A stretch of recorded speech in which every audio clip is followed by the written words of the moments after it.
Dado o horário previsto para a sessão de julgamento, declaro aberta a sessão da primeira Câmara do Conselho Administrativo Tributário, do dia 14 de fevereiro de 2025.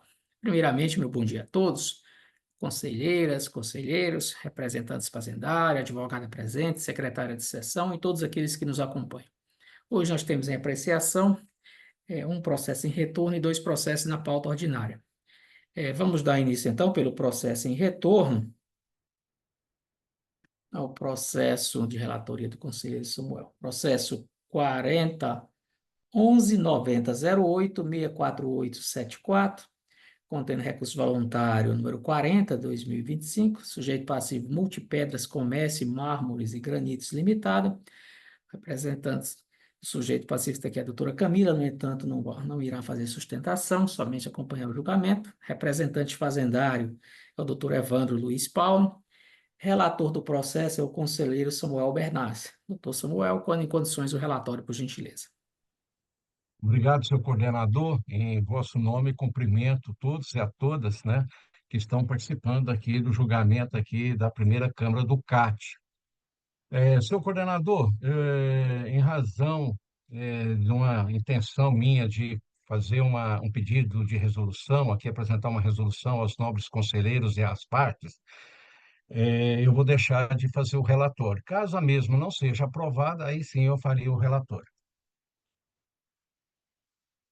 Considerando que no processo administrativo tributário em tela, a acusação fiscal é de que o sujeito passivo transportou as mercadorias citadas no termo de apreensão, de número 11.00.16.49.132, conforme constatados por esta fiscalização, desacompanhadas de documento fiscal, sendo transportadas com os documentos paralelos citados no termo de apreensão já supra-referido.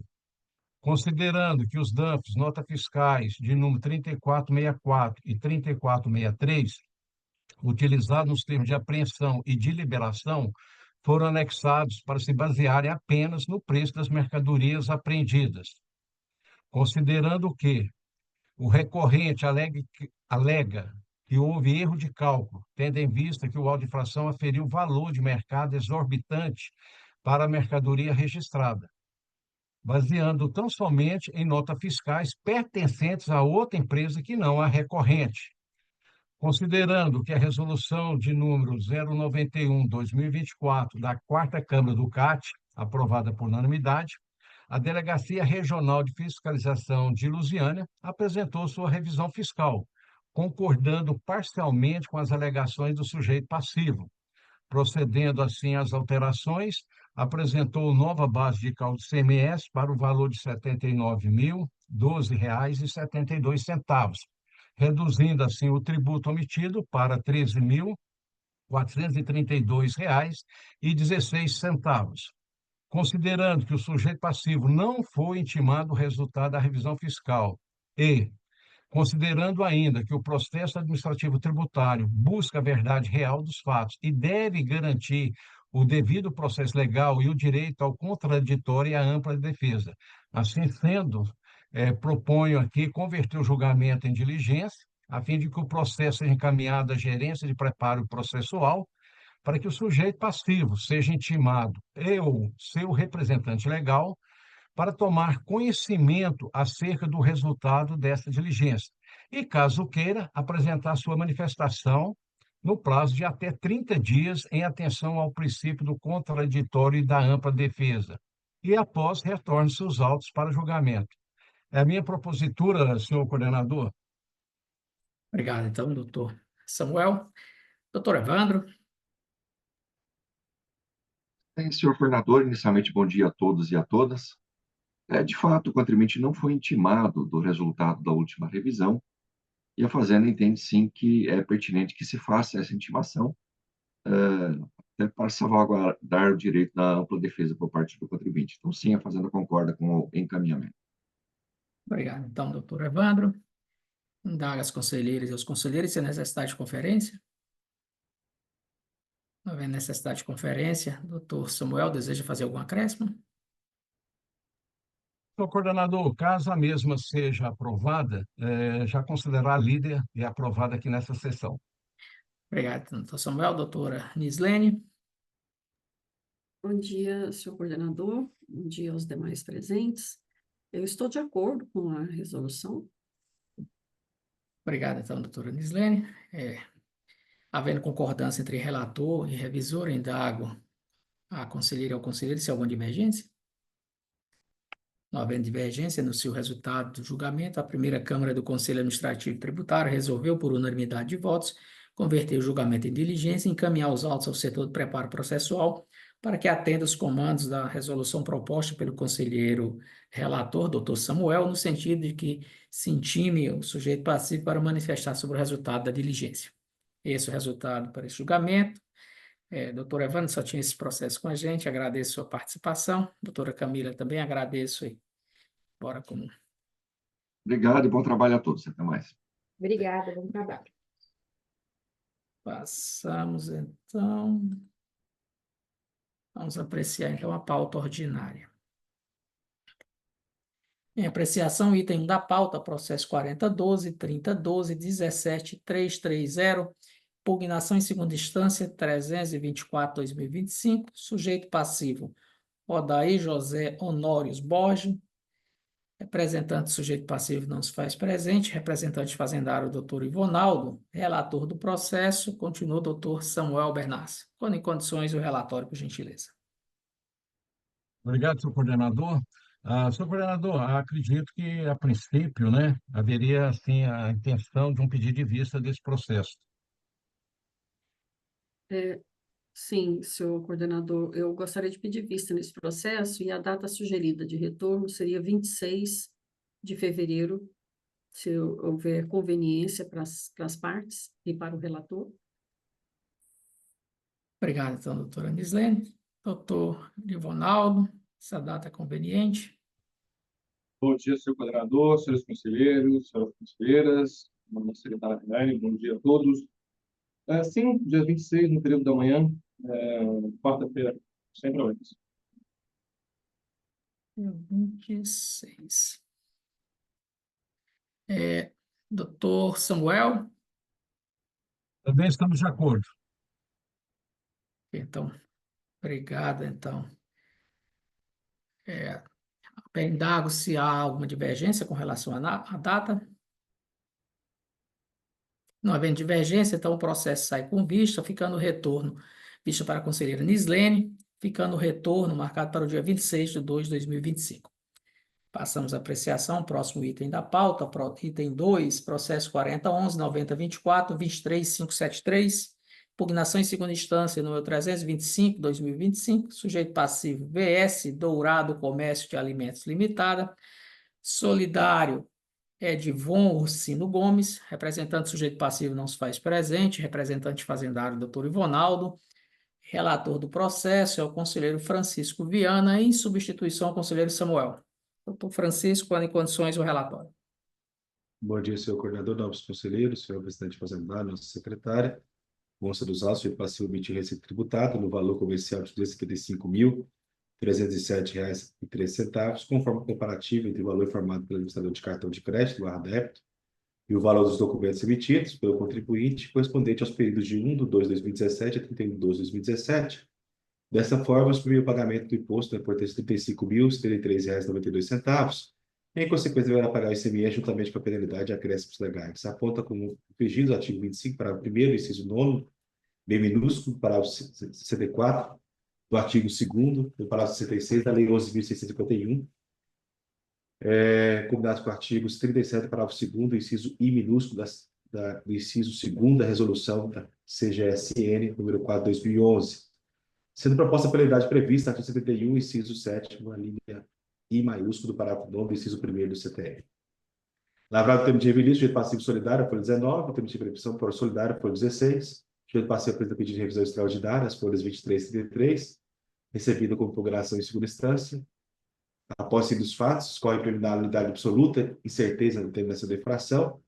Afirma que a autoridade fiscal não levou em consideração o artigo 148 do CTR, Manual de Auditoria e Procedimentos Fiscais, autuando todo o déficit financeiro, o alíquota de 17%, como deveria utilizar já a alíquota média das saídas internas, observando que o ramo de atividade do contribuinte, supermercadista, Existem alíquotas variadas de 3, 7, 9, 12, 17%, entre outras.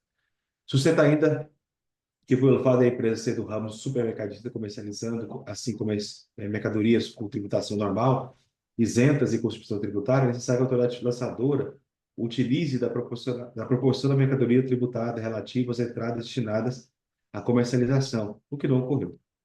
Isso impossibilita determinar se houve tributação sobre mercadorias que seriam beneficiadas por isenção, respeitando o artigo 25, parágrafo 2º do CDE. E, consequentemente, mitigando o critério quantitativo, base de cálculo e alíquota da regra matriz de incidência tributária. Afirma que o Supremo Tribunal Federal entende que é constitucional a aplicação de qualquer sanção administrativa tributária punitiva, tanto em caráter federal, estadual e municipal, em percentual superior ao real valor do tributo devido pelo contribuinte. Assim, em razão da violação aos preceitos constitucionais, regra que a multa aplicada seja reduzida ao valor entendido como cabível pela Corte Superior, reduzindo o valor da sanção para o percentual de 100% do valor do imposto devido, considerando a alíquota do Simples Nacional do contribuinte. Ao final, a regra seja acolhida a prioridade de unidade a vício e, alternativamente, que a multa aplicada seja reduzida ao valor entendido como cabível pela Corte Superior, reduzindo o valor da sanção para o percentual de 100% do imposto devido, considerando a alíquota do Simples Nacional do contribuinte. No relatório, senhor coordenador. De antemão aqui, senhor coordenador, há um solidário no processo, e aí, com base no fulcro da ADI, que julgou improcedente o artigo 45.12, eu já antecipo de ofício pela exclusão desse solidário. As matérias a serem julgadas: preliminar de licenciamento de direito de defesa, redução da multa para o percentual de 100% do imposto devido, aplicação da alíquota do Simples Nacional do contribuinte. Obrigado, senhor coordenador. Obrigado, então, doutor Francisco. Doutor Ivonaldo. Bom, senhores, nós temos aqui uma ação fiscal que resultou em 4 autos de infração. São autos de infração por nota aos pares, alguns por omissão de saída não tributada e outros por multa formal de omissão de saída não tributada. Um desses dois, né, dos autos de infração envolve o comparativo entre notas fiscais emitidas e aquilo que foi declarado pelo sujeito passivo no PGDAS. Não é esse aqui o objeto deste auto de infração. O objeto desse auto de infração aqui é outro, o objeto aqui o outro par de autos de infração, que envolve o comparativo entre as notas fiscais emitidas e as informações prestadas pelas administradoras de cartões de crédito, sendo que o auto de infração de multa formal, que é de saída não tributada, já foi quitado pelo sujeito passivo, restando apenas o auto de infração, que é esse que está sendo julgado, de mercadorias tributadas. E o sujeito passivo aqui, nesses 2 três passivos, eles foram intimados regularmente na primeira instância e houve a revelia. Na segunda instância, também a intimação foi regular, tendo havido a preempção do sujeito passivo solidário, sócio administrador da empresa. Quanto à defesa, a defesa se limita aqui a argumentar haver insegurança na determinação da infração, e aí ela traz 2 motivos que haveria ser insegurança.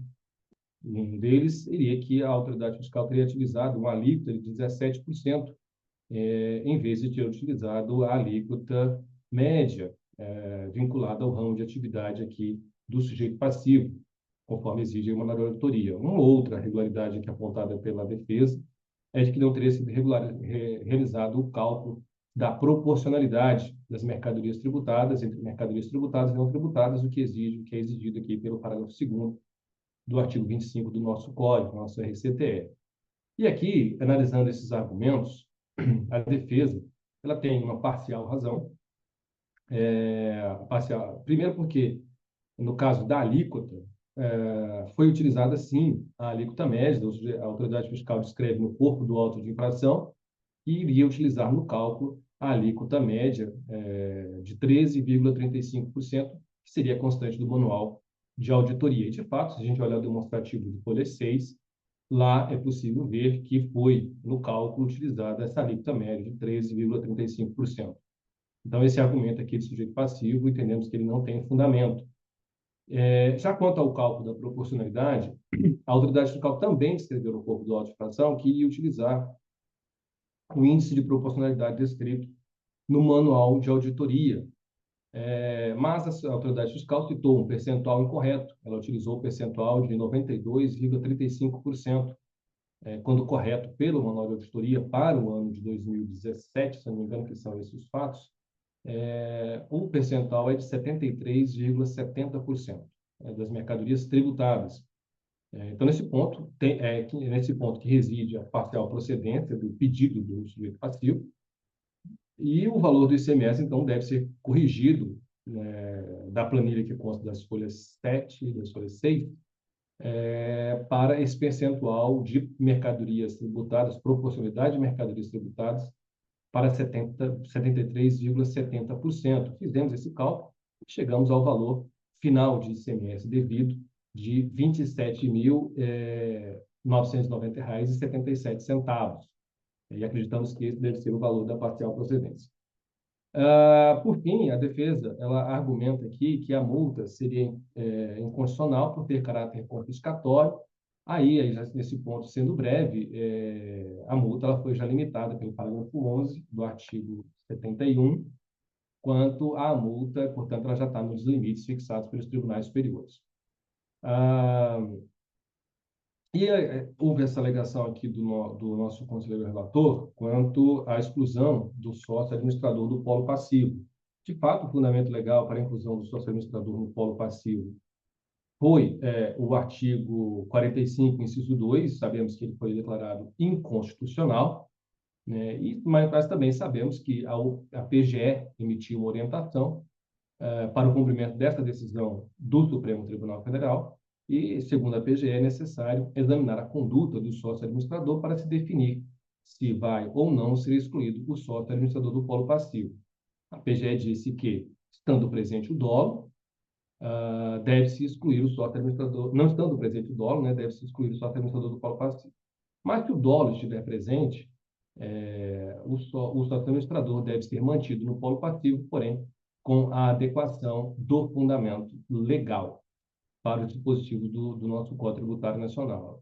E entendemos que é isso que deve ocorrer aqui nesse processo, essa adequação do fundamento legal para os dispositivos do CTN. Antes da decisão do Supremo Tribunal Federal, este Conselho, por meio de seus diversos órgãos, já havia, inclusive, firmado o entendimento de que a saída de mercadorias não tributadas caracterizaria dolo por parte do administrador, porque seria um caso de dolo elementar essa conduta. Ou seja, a interpretação dos fatos, quando esse conselho se deparava com a interpretação dos fatos, ele já entendia que, no caso de saída de mercadorias sem documentação fiscal, estava presente o dolo. E não se diga que a adequação do fundamento legal resulta aqui, no nosso ponto de vista, cerceamento ao direito de defesa do sujeito passivo, que no caso dos autos, o sujeito passivo ele já foi devidamente intimado em 2 oportunidades para apresentar a impugnação em primeira instância e, no caso aqui, impugnação em segunda instância. Mas, por algum motivo, ele decidiu não se defender, ele decidiu não comparecer ao processo.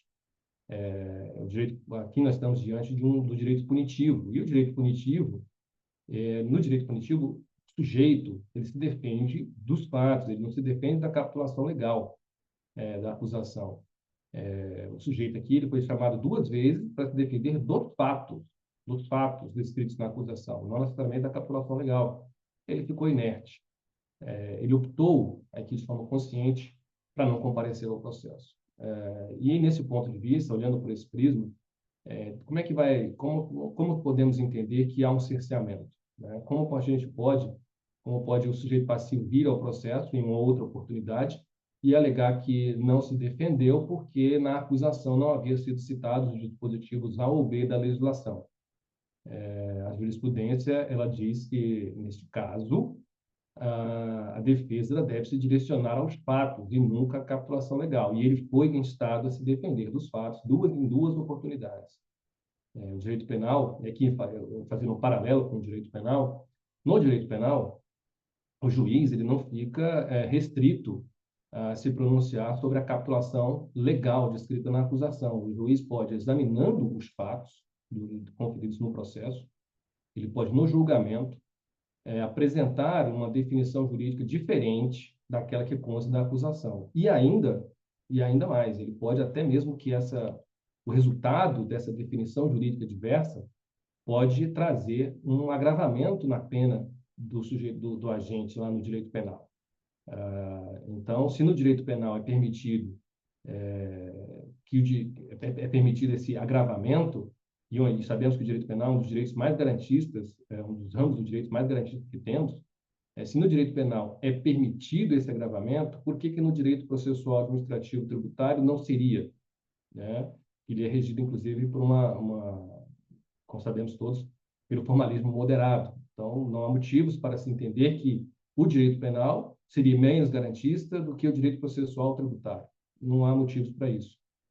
Lá nós temos essa permissão, e lá, nós, no direito penal, estamos lidando com um dos bens mais preciosos do ser humano, que é a liberdade. Aqui nós estamos lidando com direitos materiais.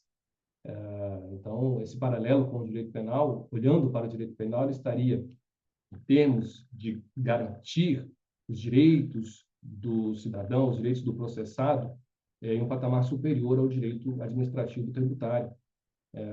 E lá isso é permitido. Por que não se permitiria aqui no direito tributário, no direito processual tributário?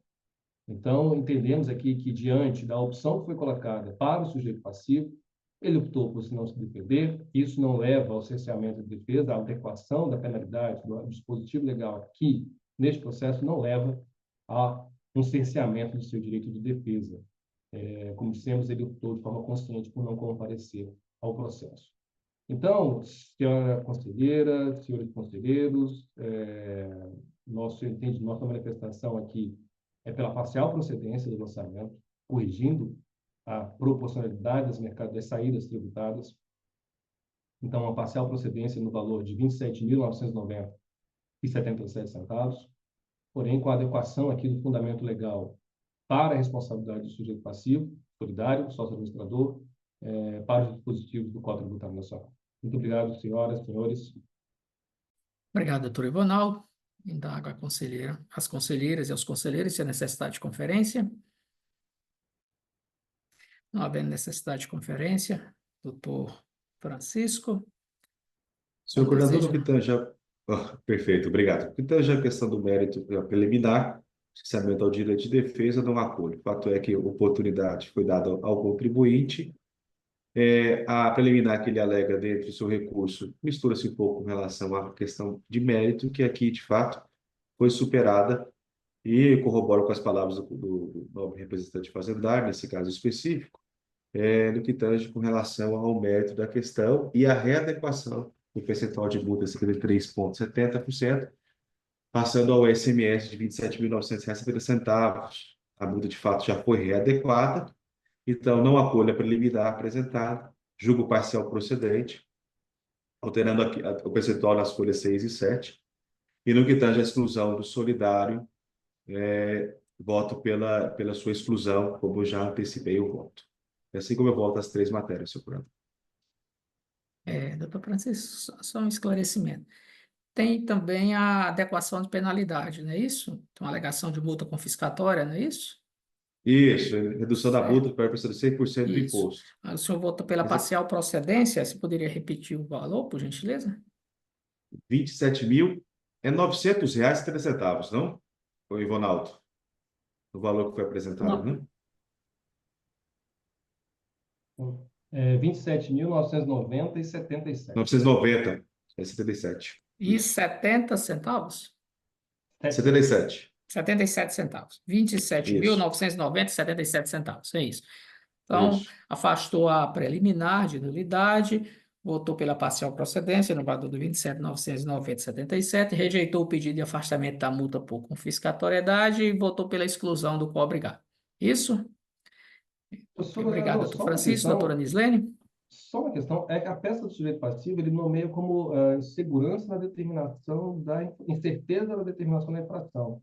Seria mais para insegurança e não cerceamento, se eu não me engano. Mas aí também, se quiser julgar os dois cerceamentos. Porque a partir de agora, do mês de fevereiro, a 16.469 foi alterada, né? Então, as nulidades estão lá. Cerceamento, não tem mais o erro na identificação, nem mais a insegurança, né? E teria que se enquadrar. Então, me parece que a mais próxima é cerceamento nisso. Exato, esse é cerceamento, ok. Obrigado. Doutora Nislene? Não, obrigada pela palavra, senhor coordenador. A gente observa aqui que essa matéria, né, ela é bastante recorrente aqui neste Conselho Administrativo e, diante dessa auditoria, foi verificado aí, então, né, com o comparativo entre o valor informado pelas administradoras de cartões débito e crédito, conforme legislação específica para essa situação, né, de apresentação dessas operações pelas administradoras, e o valor dos documentos emitidos pelo contribuinte. Então, desse comparativo, houve aí a identificação de que houve operações de saída de mercadorias sem emissão de documentação fiscal. Tanto que chegou-se a penalidade proposta aqui no presente auto de infração, ele utilizou aí a legislação do sujeito passivo, do contribuinte pessoa jurídica comum, e não a do simples, né? Exatamente pelo tipo de infração aqui sob acusação. Então, no próprio descritivo do fato, ele vem trazendo essas situações, né, que já fez esse comparativo com os documentos emitidos, ele vem trazendo também a informação de que foi feita a proporcionalidade das operações tributadas e não tributadas, né? O parzinho dele, digamos assim, das não tributadas, ele já foi quitado esse processo, né? E também fez a consideração de que a alíquota foi a alíquota média utilizada de acordo com o manual de auditoria, conforme até a Fazenda já fez a colocação, né, 13,35.